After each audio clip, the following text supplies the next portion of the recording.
Hello, this is Father Aaron Westman with the Glen Mary Home Missioners, and this is your Missioner Moment. My brothers and sisters, it's great to be back with you all after a couple weeks of some travels and some business.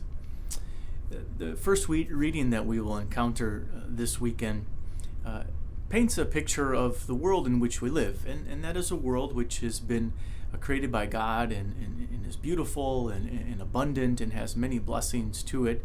And created in that original goodness, and also a world that is fallen, a world which we know, which includes death, which includes evil and darkness and struggle and suffering and strife. And so it shows that we kind of live as Christians in the midst of this tension that is between a beautifully created, wonderful world given to us as a gift from God and that which is fallen. And sometimes we as human beings have the ability, the capacity to participate in the evil which is in this world, to cooperate with evil, if you will, and to kind of bring about evil in the world, which is what we ultimately would call kind of the sinfulness of who we are. Now, what I think is most apparent is that oftentimes we think that evil is this sort of Hollywood painted type picture of this sort of grandiose, very kind of obvious type of evil, but evil is oftentimes, I think, something much more subtle. I had an opportunity to have a conversation with somebody about, I think it's a new movie that's come out on Netflix called The Conjuring.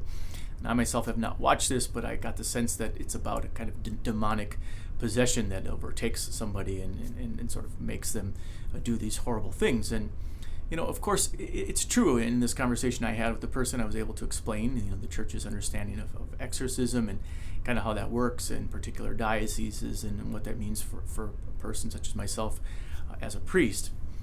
And so there's the recognition that this kind of thing exists.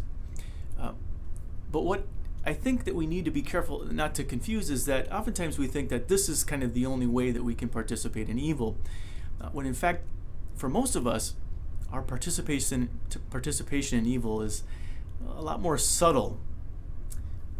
For instance, it begins by small sins here and there that grow to something much larger. It begins by rejecting an aspect of the teaching of the church, whereas we continue to reject more and more, and all of a sudden we realize, well, kind of remove myself from really even being Catholic anymore.